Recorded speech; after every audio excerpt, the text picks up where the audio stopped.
welcome back. I know a lot of you have been waiting for this particular segment because I think cyber is on everyone's minds these days. It certainly seems to be one of the fastest growing risks and lines of business in South Africa and in fact the world over. I'm joined now by Sizwe Cakwebe. He's our cyber risk manager. Welcome, Sizwe. Thank you very much. I'm not joined by Alicia today. Unfortunately, Alicia is off ill, so we do wish her a speedy recovery.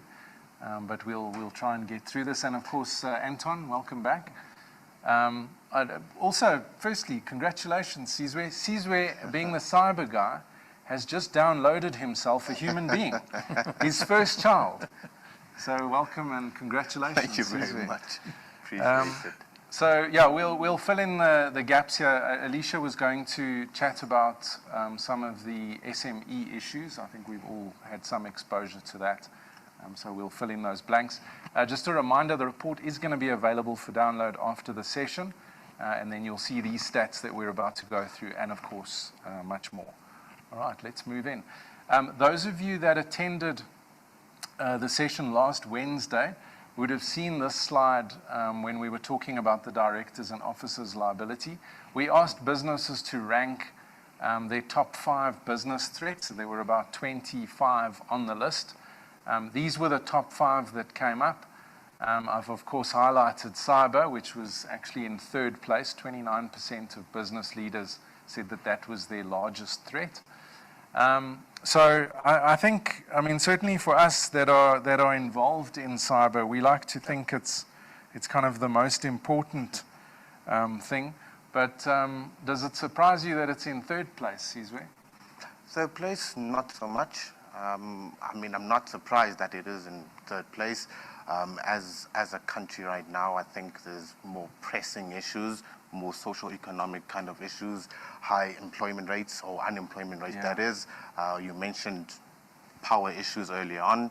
I think cyber does garner the actual respect to be within the top 5 of any company, really, especially that companies are moving towards more technological developments, 4th industrial revolution, buzzword being cloud right now. I think cyber does garner that kind of respect to be within the top 5. Absolutely. I think, or perhaps maybe thanks to Eskom, we are officially unhackable for 2 to 3 hours a day, whilst you can't access your system. But I think the point is valid. I mean, if you look at any of the global surveys, cyber is kind of right up there with climate change issues. And if we weren't dealing with these other issues, as you said, we'd probably be focusing more on the cyber issue.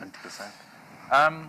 In the survey, and just to remind the viewers, we run 4 or 5 different surveys. The Business Leader Survey, that is a survey that's run externally, so it's not our own clients, and it's mostly CEOs and business executives that respond, and this was in the large and corporate space. 25% confirmed that they deployed more technology during the pandemic. But for me, the disturbing issue here is that 22% said that they didn't have this as a discussion point at board meetings. I mean, Sizwe, do you think that, I mean, we would imagine that there's been more digital technology emerging, but do you think that businesses are kind of on top of this? Are they on top of the risk that goes with this? I mean, I would believe so. I think it's gradual. I think the gap has definitely decreased or narrowed down. Yes, there has been escalation in tech deployment in the last 2 or so years, especially because of load shedding, because of lockdown and whatnot. Yes. People having to work remotely and having to access company systems from home or anywhere else across the country. And I mean, I've seen a definite increase in technologies such as VPNs, MFAs, 2FAs, BYODs and MDM solutions. I would like it if you could use more acronyms in this segment. Yes. Okay. I do apologize for the acronyms. BYOD? What is that? Bring your own device. Okay. Yeah, pretty much. So that's just allowing someone to connect via their own laptop or cell phone to company infrastructure. Sure. That's basically what it means.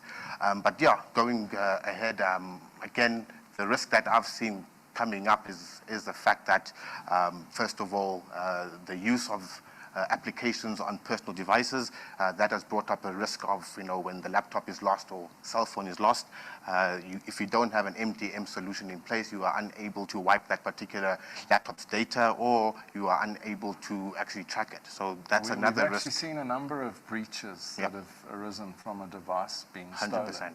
100%. Yeah, good point. Anton, I'm going to bring you in here. I mean, you have extensive background and knowledge, particularly around D&O, directors and officers. We did touch on this in last week's session. I mean, how serious is this that the board isn't talking about cyber? Simon, to me, what is actually rather concerning is, yes, it's 22% of boards. Okay, so clearly there's going to be a D&O exposure. Yeah. What concerns me with that is, even in some percentage where cyber is discussed at the higher level, the question is how much of that gets drilled down. Because remember, you can get someone that started working at your company today, putting or clicking on a link. So, that's my concern. The weak link is between the screen and the chair. Someone 100%. said that. Correct. 100%. So you've got a huge potential D&O exposure. Yes, and 22% seems quite low. But, I think from a cyber perspective, you only need 0.1%. Well, I just want to remind the viewers, I've said it a few times, but this is from the Business Leader Survey. We are not talking about SMEs here. Correct. We're talking about fair-sized, mostly privately owned companies, not listed entities, that are not having these critical discussions. And I think that's really something that we have to deal with. Yeah, I think this ties in, and you and I chatted about this morning. When we started with cyber, and I was still on the underwriting side, what we found was lots of people would see it as an insult to say to them that, there could be a potential hack. CIO comes in and says, I've built an impregnable system. Yes, I'm untouchable, everything's perfect, there's no problem. And meantime, the backup server is plugged into the wall in his garage. I wish I was joking about that. But that's just from my side. I think it's quite concerning. Sure. What I'd like to actually see there is what the impact of that is on corporate governance and the King 4 report, actually. Yeah, well, they're definitely going to be in the firing line if something goes wrong, and they haven't been having these discussions. Sure. All right, let's move on. Again, from the large and corporate survey, only 45% of businesses said they had some kind of cyber awareness training in place for employees. So, you can flip it around and say, well, 55% of businesses don't do any cyber awareness training. Sizwe, I mean, is this an important risk management tool, the cyber awareness training? I mean, I can't stress the point enough about organizations providing cybersecurity as well as privacy awareness and training to staff as well as contractors.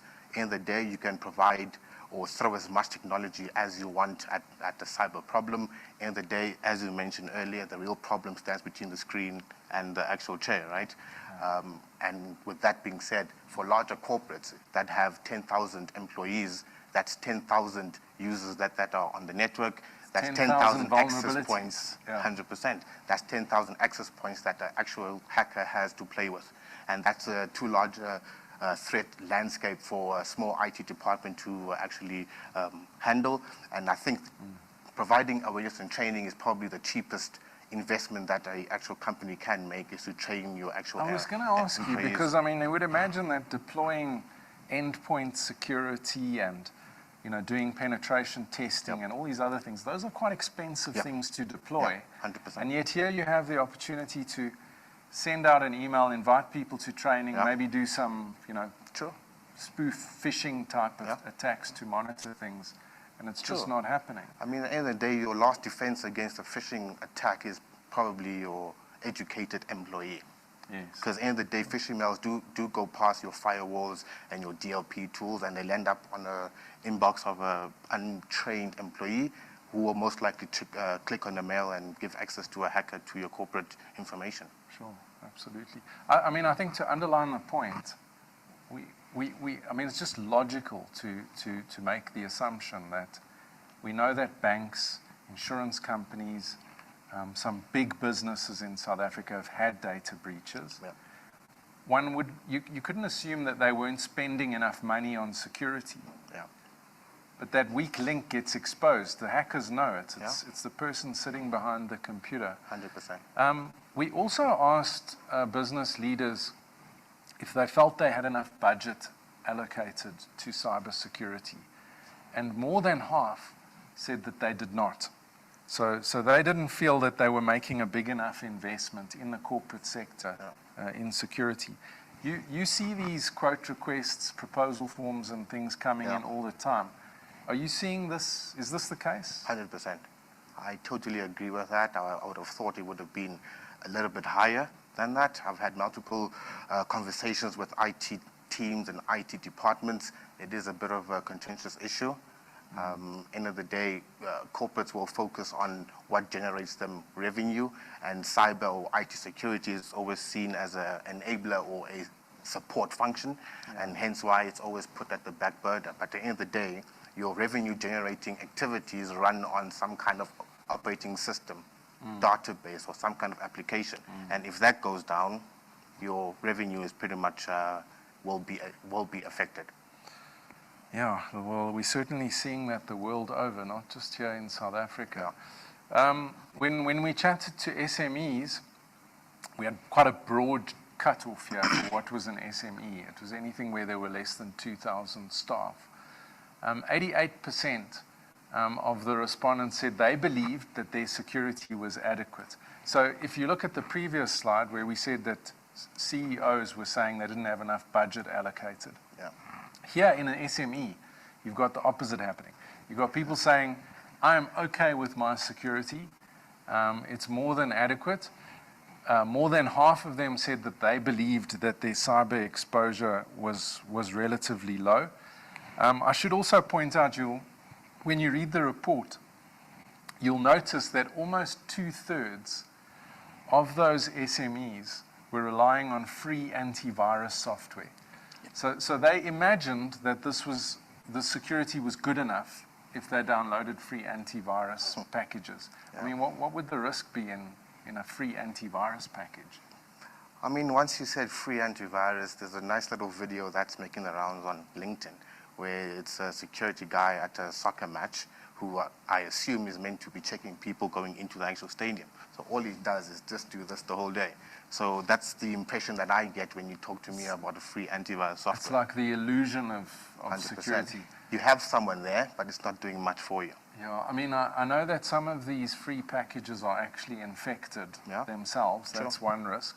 Sure. But the other stat that I found interesting was Symantec actually published a report last year, and they said there was something like 500,000 or 600,000 new viruses that were pushed out onto the internet every day.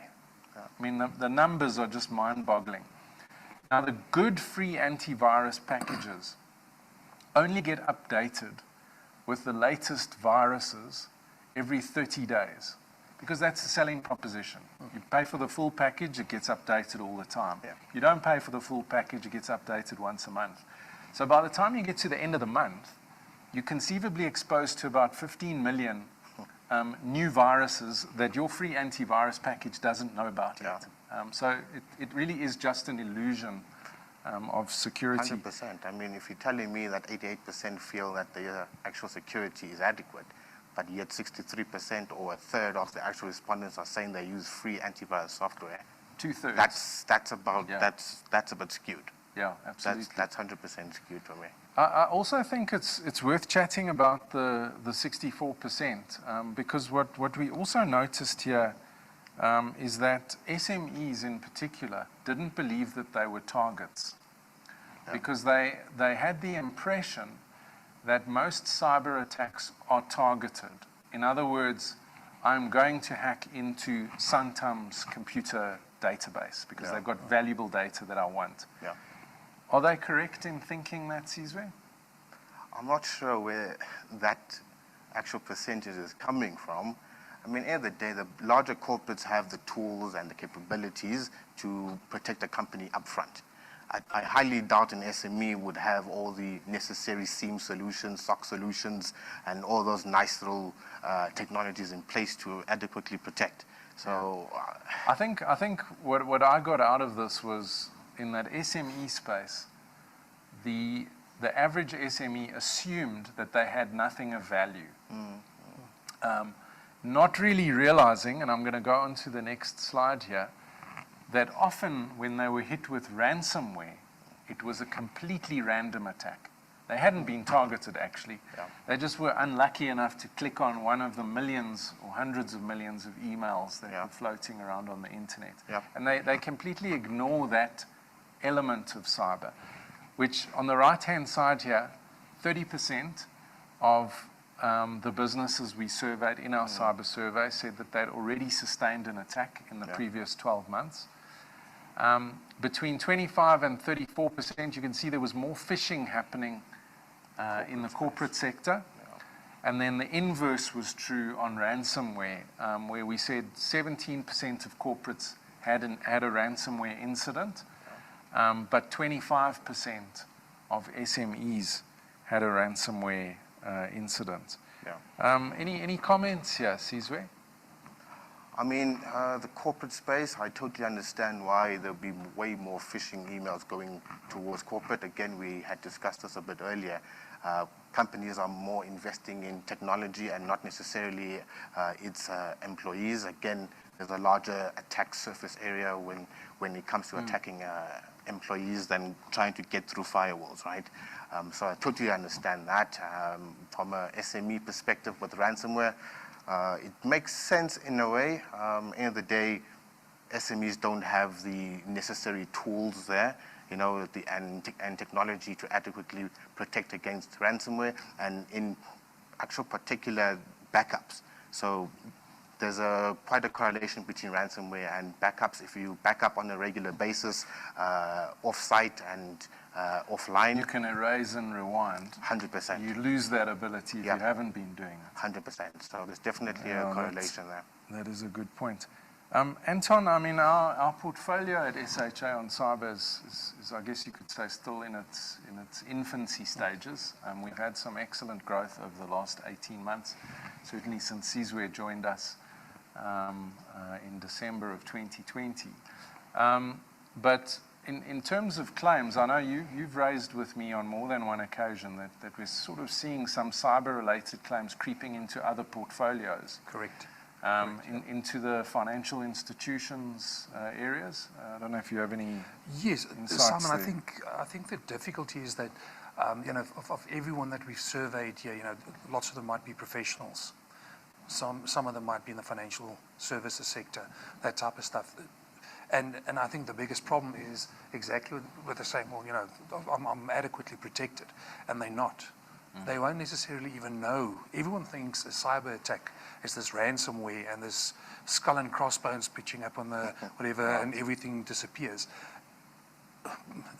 Yes, you get some of the hackers that actually want to do that type of thing. Yeah, Lots those of the other extortion hackers- issues you'll Yeah. know about, but a breach you might not know about for years. And lots of the guys actually want to do the breach because they are after the information.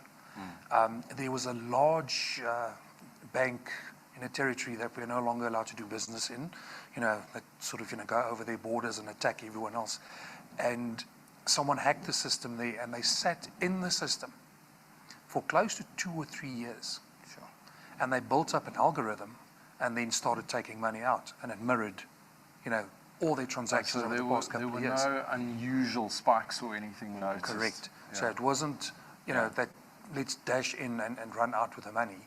They started stealing a little bit, you know, and it was a massive, massive claim. Sure. So yes, people need to understand that, you know, you won't necessarily immediately know, you know, if something's gone wrong. But it's certainly, and it goes across, you know, the various of these areas. Yeah, I mean, we're going to chat a little bit about risk management in this area in a moment. But certainly, I got the impression when I was going through all the survey results that there is still a little bit of that, you know what, instead of managing the risk, I'll buy insurance.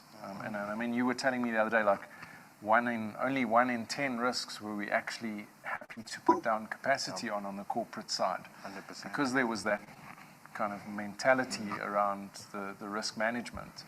And I think this market is so exposed to claims, this product, that the risk management and the insurance have to go hand in hand. Otherwise, it's not going to be sustainable. 100%. Let's keep talking ransomware for a second. I couldn't believe this because I felt sure that the situation was improving.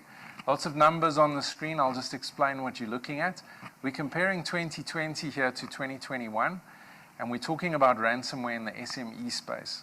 In 2020, 34% of the businesses that were attacked, okay, which was 1 in 5, 34% of those 1 in 5 actually paid the ransom to get the decryption key, to unlock the data. In 2021, that number jumped up to more than half of the victims ended up paying the ransom. So the number of attacks remained relatively static, but the number of victims who paid the ransom spiked significantly. And I think that this is very worrying. The average ransom in the SME sector is relatively low. It was below 50,000, and it's been that way for the last couple of years. Sizwe, I mean, you touched on it earlier. Why do businesses pay ransoms? I mean, end of the day, if you're not doing adequate risk management, and to your previous point, cyber insurance does not substitute for proper risk management activities, right? So if you're not going to be doing adequate backups, you will fall victim to ransomware attacks, and you will end up paying, especially if you are not going to be backing up and you only have data in your live or production systems, and that gets hacked and there's a ransomware there, and that information gets encrypted. You're going to be suffering a lot from ransomware attacks, and you'll be paying huge in terms of value. This is SME. In the corporate space, 50,000 Rand, I mean, that's that's lunch money. That's pocket change. Yeah. So, but this is not the case in the corporate sector. We're seeing different numbers being thrown around. Definitely are. I mean, TransUnion was about 200 odd million. We saw last year with the DOJ, that was around 30 million. Transnet as well was around about 30 odd million. Yeah. So definitely a vast difference. We're running into the millions of dollars here in terms of the extortion amount. I also think that the difference here between SME and corporate is, in the SME space, you touched on it, Anton, it is all just about locking up the data, generally. But when we move into the corporate space, we know that there's data exfiltration that's happening in the background as well. So systems locked, give us the ransom. Maybe the ransom gets paid, maybe it doesn't. But what's really happening in the background is the data is actually moving. Being leaked. Yeah, absolutely. So that's something to watch out for. And yeah, I mean, if you pay the ransom, again, this was a surprise for me. In prior years, you can see there, on the left-hand side, 43% of those that paid the ransom said that they actually got the decryption key and they were able to successfully unlock their system. But the majority said they paid and they weren't able to get their system back up and running again. This really surprised me because the thing that makes this crime work is the belief of the victim that they are going to pay and they are going to get their data back. Sure. Did that surprise you as well?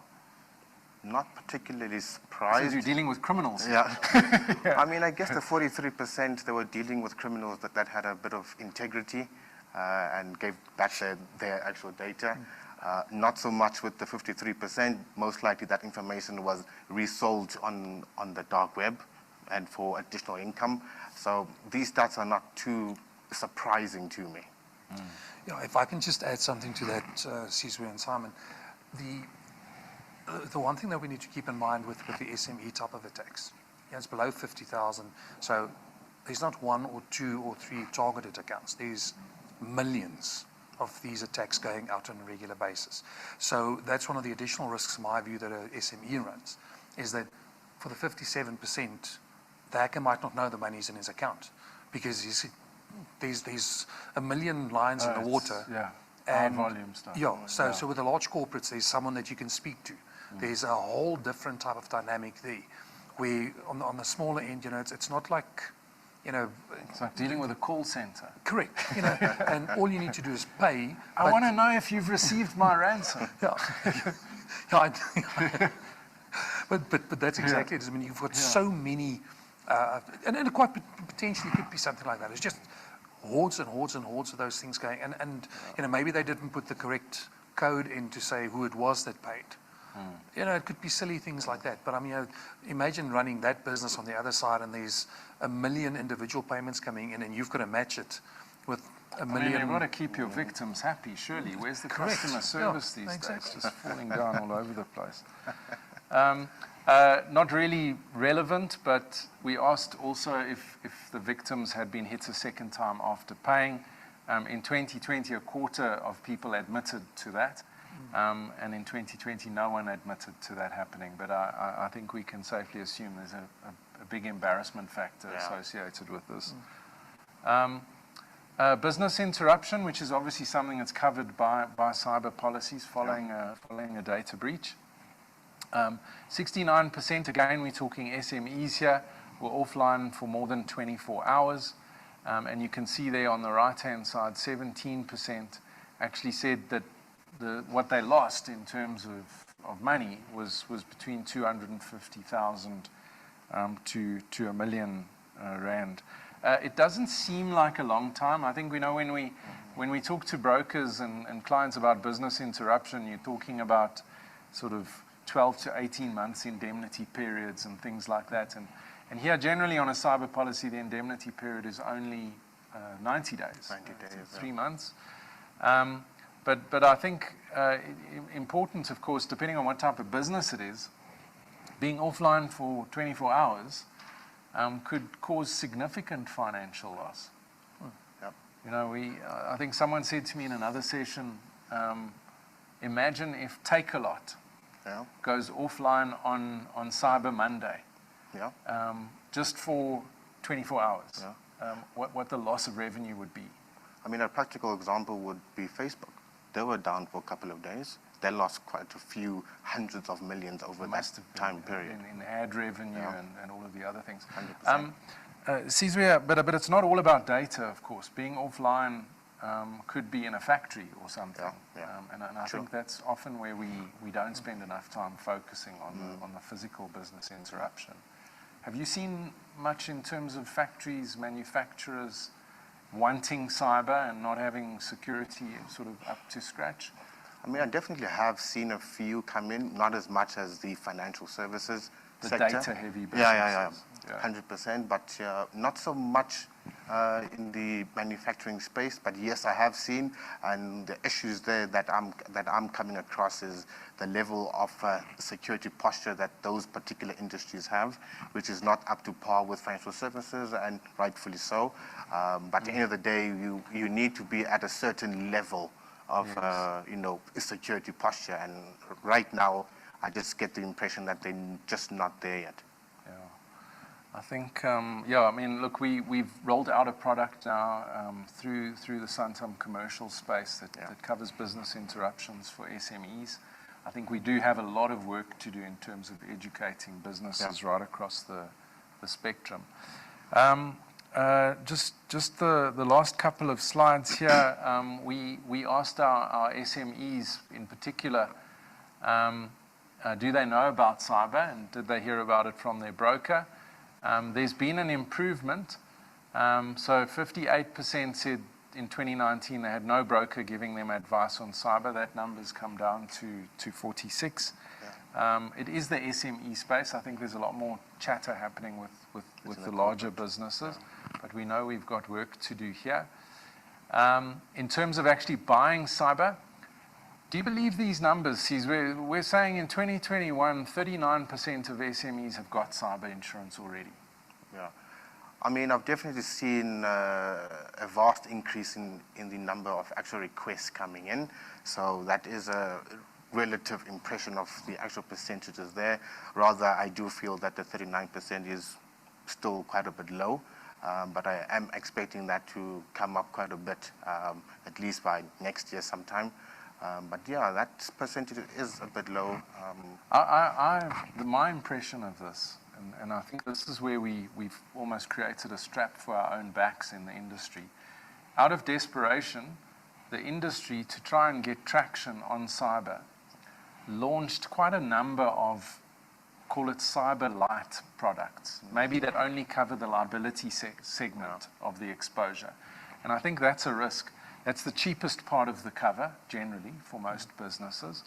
And I think there are a lot of SMEs out there that have got some form of cyber tagged onto a liability policy or something like that, and it's not comprehensive cover.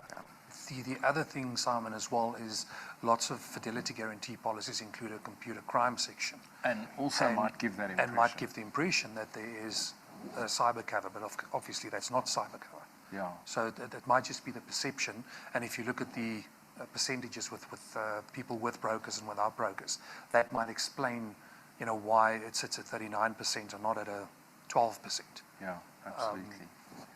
So we know we've got work to do there. More training, more awareness needs to happen. 100%. Yeah, Sizwe, we're sort of at the end now of the session. Any last words you'd like to leave the brokers with? Last words, I'll keep it fairly short. End of the day, for brokers, they don't need to be cybersecurity experts to be able to sell the actual product. We have been doing quite a bit of cyber training sessions to try and arm brokers with enough information for them to hold conversations with clients and be able to explain the different cover elements. But the actual cybersecurity side of things, we are there to actually help them out. We are more than happy to jump onto calls with brokers to try and explain technical concepts that the clients might possibly ask. So we are more than happy to really answer questions, jump on calls and help our brokers. Great, thank you. Anton? Simon, I just, because the one thing throughout this entire presentation is that lots of the SMEs specifically don't think that they've got a risk. And for all those people, we are number 6th, the most hacked country in the world. Yeah. Now, with those figures and those stats, it's a matter of time. If you have not yet been hacked, you will be hacked. And you probably have already been hacked twice. You just don't know about it. Just don't know about it. Yeah. So that's the point. On that happy note, I'm going to hand back to Nonnie, and we'll be back with you in a moment.